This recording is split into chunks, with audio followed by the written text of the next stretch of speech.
श्री केदारनाथ धाम हिंदू धर्म की पवित्र तीर्थ नगरी हिमालय की गोद में मंदाकिनी और सरस्वती के संगम पर स्थित है।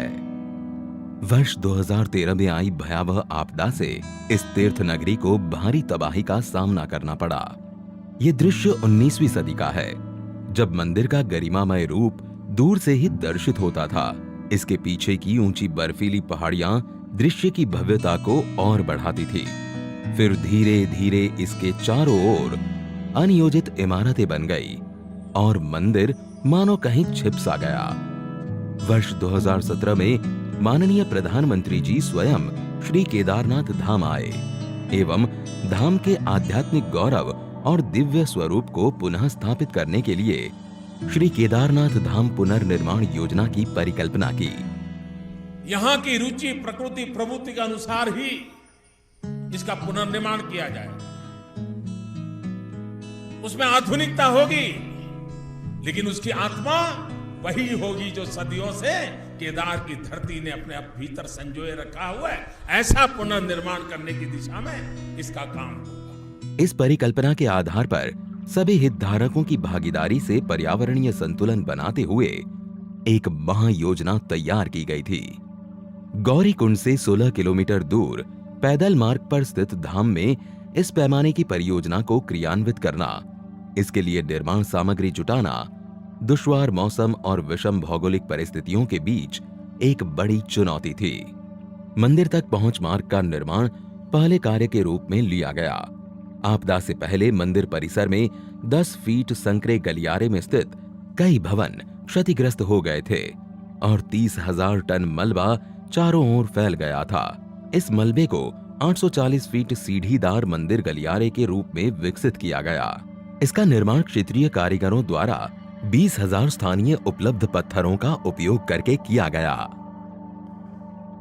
2 नदियों के संगम पर स्थित इस 104 फीट व्यास वाले आगमन प्लाजा का निर्माण वृत्ताकार रूप में 51,000 स्थानीय पत्थरों का उपयोग करके किया गया है।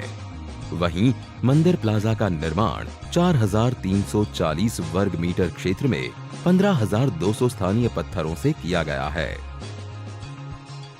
बाढ़ से सरस्वती और मंदाकिनी नदी के किनारों के साथ बह गई भूमि के पुनर्ग्रहण तथा बहुस्तरीय बाढ़ सुरक्षा कर मंदिर परिसर को एक द्वीप के रूप में बहाल करने के लिए दोनों नदियों पर बाढ़ सुरक्षा दीवारों का निर्माण कार्य किया गया। आपदा से क्षतिग्रस्त हो गए तीर्थ पुरोहितों के आवासों के पुनर्निर्माण का कार्य चौथे कार्य के रूप में लिया गया। चरणबद्ध तरीके से तीर्थ पुरोहितों के घरों का निर्माण स्थानीय पत्थर, लकड़ी और ढलवां छत उपयोग कर स्थानीय स्थापत्य शैली द्वारा किया जा रहा है। 5वें कार्य के रूप में आपदा से क्षतिग्रस्त श्री आदि गुरु शंकराचार्य समाधि के पुनर्निर्माण को लिया गया। ऐसा भव्य दिव्य आदि शंकर का वो स्थान बने, उनका समाधि स्थल बने, और वो भी ऐसे बने कि आदि शंकर का स्थान केदार से थोड़ा सा भी अलग हुआ ऐसा अनुभव न करे। समाधि तक पहुंचने के लिए ये भूमिगत रचना, जिसमें स्मारकीय दीवारों के बीच चलकर जाना तीर्थयात्रियों को एक अनूठी यात्रा का अनुभव प्रदान करता है। मूर्ति के दर्शन कर चिंतन पथ पर चलते हुए ये यात्रा पर्वतों और विहंगम दृश्यों के दर्शन के साथ समाप्त होती है। इन 5 कार्यों का लोकार्पण आज किया जा रहा है।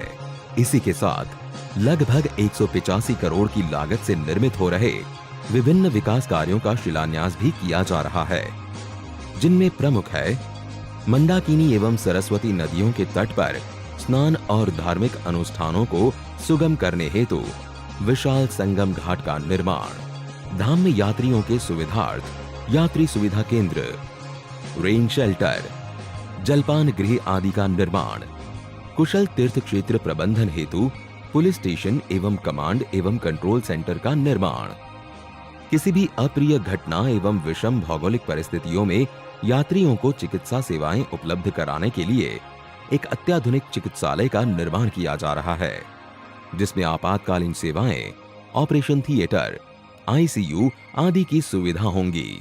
ये निर्माण योजना मात्र भौतिक सुविधाओं को ध्यान में रखकर नहीं, वरन इस स्थल की लौकिक व तीर्थ यात्रियों की आंतरिक ऊर्जा को पुनः जागृत करने का एक प्रयास है।